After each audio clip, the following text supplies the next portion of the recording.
How in the world are we in week 15 already? It seems like yesterday was just week 1. The season is flying by, and this is the 10 under 10 GPP podcast brought to you by DFS Army, where I tell you my 5 favorite plays from Draftkings and my 5 favorite plays from Fanduel, all projecting under 10% owned.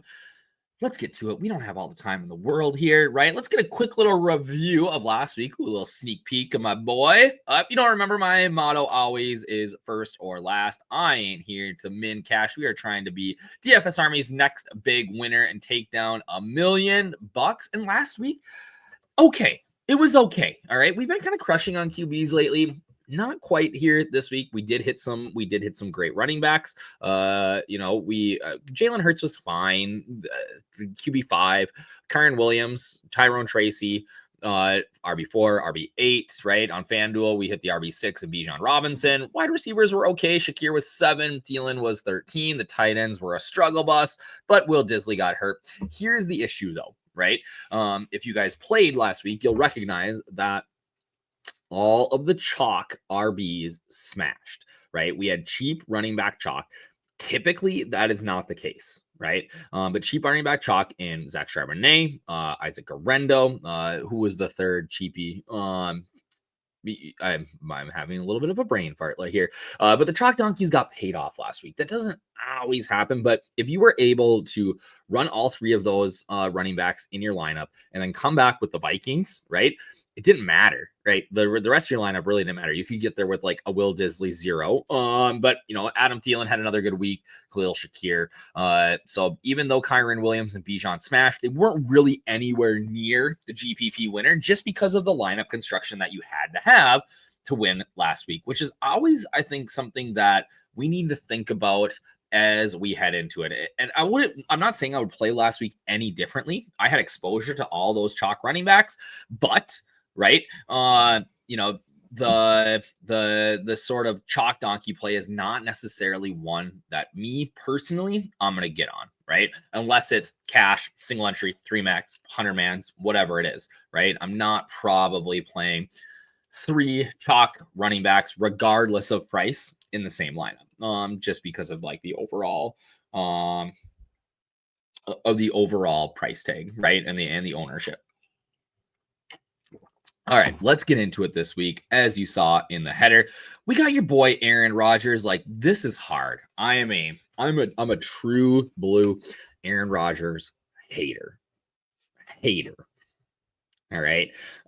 Again, hard for me to say that Aaron Rodgers is a good play this week, but at 5,400, 4.5% owned, I kind of like it. He put up a 20 spot on DK last week. This is an unreal spot against the Jags. Like, you pair him up with Garrett Wilson or his boy Devontae Adams, right? Like, I probably prefer Adams here, honestly, but man, he's gonna throw it 40 times. He's gonna crush. It's gross. It's not fun, but he's got to be in your player pool this week, especially if you are playing big GPPs. Now, this I do love. All right, this is a sneaky, silly for the millie play, and I rarely do this, but I pretty much never do this, but I think that you can play David Montgomery and Jahmyr Gibbs together in this game against the Bills. I think we hit 60 points here. I think both of these running backs get over 20. And at the ownership and price, you are going to have a very, very unique build. So yeah, I'm going to let everybody else chase other guys. I do like Jameson Williams at the ownership and price tag. I don't know that these guys are going to stay here at this ownership either, but I can tell you that the combined ownership of the two, or the ownership of combining the two, is going to be less than 1%.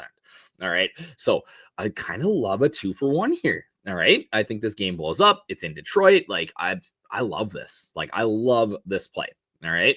Another running back that I love this week, and you can go singles, but I just think that GPP together, it's something different that we haven't really seen before, but in the right game script can get there. And like I said, you are unique as heck. All right. Brian Robinson Jr. is a stud. Great matchup against the Saints. They've been getting run over by everyone. Eckler's still on IR. Showed last week that he's over the ankle injury that took him out 2 weeks ago. I'd love to see him catch a few more passes, but I really think that he smashed this year. Love Robinson Jr. as a cheaper, lower owned running back that is a bell cow in this matchup, right? CeeDee Lamb. Cooper Rush looks better. I mean, he's not the worst QB in the NFL right now, I don't think. And Lamb's been his favorite target. He's putting up decent scores. He's about $1,000 too cheap here on DraftKings. He's got 20-point upside, 30-point if things go right. And I think that this game is a sneaky blow-up spot too. We talked about it last week with the Bills and the Rams. I think this is a sneaky blow-up spot. Devon Vele, I love a cheap wide receiver that's done it before, right? And at 4,200, only 3.7% owned. Like, he was a guy that didn't get involved last week. It was the Cortland Sutton show, as every other wide receiver. And that's maybe the hard part with the Denver Broncos. But Bo Nix is going to sling it. He's going to throw for 300 or close, right? And I think that against the terrible Colts, like, they can't stop anyone. Vele is a sneaky, cheap option to make some of those more expensive plays work in your lineup. All right. And he's going to be a guy that I'm going to be well overexposed on. Shout out to my boy B Clinks, Millie Maker winner. Let's head over to Fanduel. Again, all projected under 10% own. And we're going right back to the well on Bryce Young. I said I love this game. I think that this game sort of blows up. I don't think either of these defenses are very good. Neither of these offenses are great either, but the Panthers have looked better. Young hasn't had that 2-touchdown game. Chuba Hubbard is projecting super high owned. So we get what we call correlated leverage, right? If Bryce Young smashes, Chuba's probably not, and you're taking out 20% of the lineups. I think we finally see the 2 TD week here. Stack them up with Thielen or your boy Xavier Legette. Love that.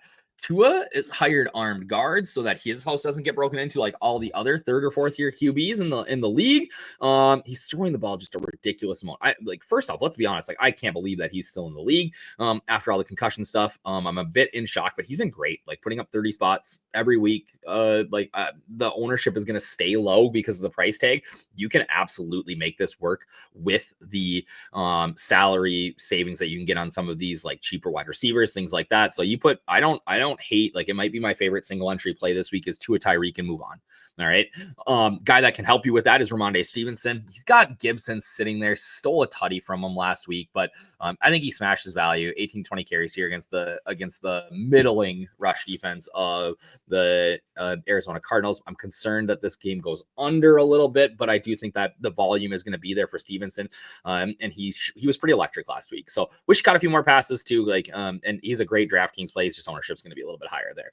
I said I like Jameson Williams. I think that people are forgetting about him in this offense. The $6,400 price tag on FanDuel is way too cheap for this massive game. And watch, last week nobody was on the Bills and Rams, and it blew up. And this week everybody's going to be on the Rams or the Bills and the Lions, and it's going to go way under. But so much attention is paid to Amon-Ra St. Brown by these other defenses that Williams is the guy who can rack up some chunk plays. The problem is he doesn't find the end zone a ton, right? Which is why the ownership sort of stays low and the salary stays low sometimes. But this is a great spot. 7 to 8 targets in each of the last 3 games, 5 catches. I think he gets there this week, and I really like him. The final play of the week is a super punt, right? Tight end has been a wasteland all year. We've talked about it. I don't mind punting it. I don't mind taking a 0 here. And with my boy Disley out for the foreseeable future, I like looking at Stone Cold Smart, right? Which is just an outstanding name. But it with 2 T's too. It was Smart with 2 T's. Unreal. Tight end for the Chargers. He's mega cheap, gonna be low owned. He's a good pass catcher, 3 for 58 last week, or 3 for 54. Sorry. Like, if he finds the end zone this week, he is in the nuts as the cheapy wide tight end that balls out, right? We've seen these backups do well lately, and I'm just not paying up or buying into some salary on some guy that is going to be, 15-20% owned that has the similar upside to any of these backups or these guys like Stone Smart who are in a starting role now. So I love this spot against the Bucks. I think that they smash this week, and that's a sneaky game that I think maybe goes over too. So don't sleep on that one. Again, if you are not a DFS Army VIP, what are you doing here? Use that code UpNorth. It gets you 10% off. Be on the wall of champions like my boy Hall D, win 10K, right? So in review, Tua, playing the double Detroit Lions, right? Some interesting plays this week. Hopefully, what did we have? I think we returned week 14, 2.37x and 3.01x on DraftKings. So honestly, pretty good week. I'll take that all day. Again, that lineup construction was different or was super chalky. So I just, me, I'm not building that. I ain't got a chance last week. So again, I appreciate you guys watching. Hit that like and subscribe. 10 minutes, under 10 minutes. I did it. 10 under 10 under 10. Let's go. Peace. Cheers, everybody. Have a great